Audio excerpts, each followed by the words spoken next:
Merhaba. Merhaba, hoş geldiniz. Hoş bulduk efendim.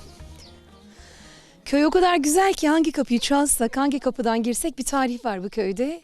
Ama sizi önce bir tanıyalım efendim. İsmim Ömer Görer. Bir dönem önceki köy muhtarıyım. Aynı zamanda dernek, azalık, muhtarlık derken köyde 20 yıla yakın bir süre toplum hizmetinde bulundum. Emekliyim. Şu anda köyde yaşıyorum.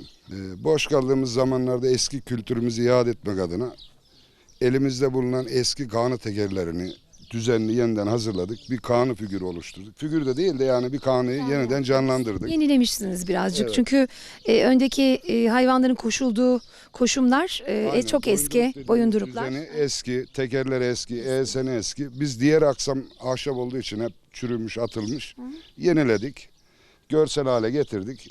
Gelenin gidenin de ilgisini çekiyor. Bir de yani geçmişten bir anı gibi. O nedir efendim?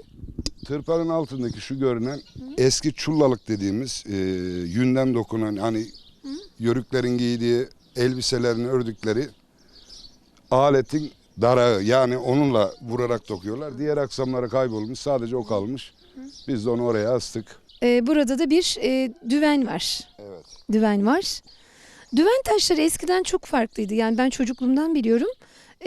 Ona uygun taşları nasıl bulabiliyorsunuz şu an? Biraz Şu sıkıntı anda herhalde. üzerindeki taşlar orijinal düven taşı değil. Değil. Biz ona eskiden çakmak taşı derdik. Gavla ateş tutuşturulurdu.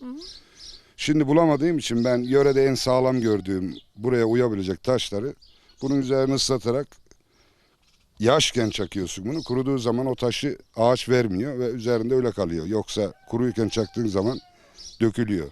Evet. Kullanamıyorsun yani. Bunu da canlandırdık. Kaybolup gitmesin dedik.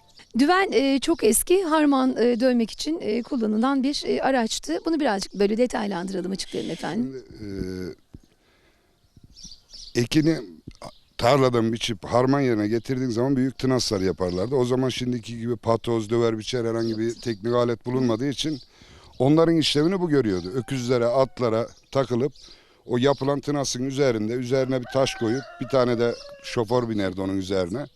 Hatta küçük çocuklar da eğlence olsun diye biner. O döne döne buğdaydın başakları, daneleri birbirinden ayrılır. Bir tarafa yabayla savrularak samana buğdayı ayrılırdı.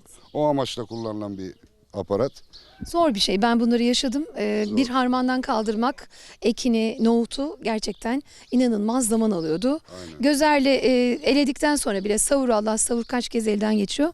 Zordu ama işte teknolojiyle dedikçe bunlara gereksinim kalmadı. Şimdi yeni kuşak da bunun ne anlama geldiği, ne olduğunu bilmiyor. Düvenin yorgunluğu kadar arkamda görmüş olduğunuz tarihi ev diyorum artık. Çünkü tarihi oldu. O da çok yorgun görünüyor. Köyden zaman içerisinde işte karnını doyurmak için gidenler doydukları yerden doğdukları yere döndüklerinde yorgun evleri kendi haline bırakıp kendilerince yeni evler inşa edip yeni yerlerde oturmayı tercih ediyorlar. Şimdi Gedikli köyünün Şarkıraş, hatta Isparta Havzası'nda farklı bir yeri var. Bir kere eğitim yönünden çok üst seviyede bir köy. Yani okuma yazma oranı çok yüksek bir köy. İkinci bir özellik yörük olmamız, birlikte hareket etmemiz. Bunlar bir avantaj. Yani şimdi nasıl söyleyeyim, köyümüzde bir tane kitaplık var. 1993 yılında açtık. Yapıldı kendi imkanlarımızla. Diğer köylerde olmayan bir kültür binamız var. Altında süt alım merkezi, yemlik, meyve alım merkezi olarak da kullanılıyor. Üst katı düğün, cenaze, toplantı, eğlence, zaman zaman voleybol bile oynanabilen büyük bir geniş alanı var. Yerleşik düzeni çok uygun bir şekilde yapılmış. Yani köyün ilk yerleşik planı verildiğinde çok doğru bir plan üzerinden gidilmiş. Kısmen biraz bozduk ama şu anda yine de iddia ediyorum Isparta'da yoktur. Belki Türkiye'de nadir köylerden biri. Ben inanılmaz beğendim. Zaten Beyşehir Gölü'nün kenarında manzarasıyla sırtınızı daha yaslamışsınız. Önünüz inanılmaz bir Beyşehir Gölü manzarası, balığıyla her şeyle, insanlarıyla her şeyden önce o hoşgörülü güler yüzlü insanlarıyla burada yaşamak bence bir ayrıcalık. Gedikli'nin şöyle bir şansı daha var. Ormanı çok güzel. Ormanın her tarafından yol geçebilen, yani şuradan bir vasıtaya bindiğin zaman ormanın bütün güzelliklerini görebiliyorsun. Sahile indiğin zaman Beyşehir Gölü hemen ayağın altında. Biz bazen deriz yani sırtını ormanı, ayağını suya yasladığın zaman rahat edersin. Onun için burada yaşamak güzel yani. Onlar o kadar şanslı ki sevgili izleyenlerimiz, ne diyelim. Allah sizlere de sırtınızı dağa, ayağınızı suya dayayacağınız yerler nasip eylesin inşallah efendim.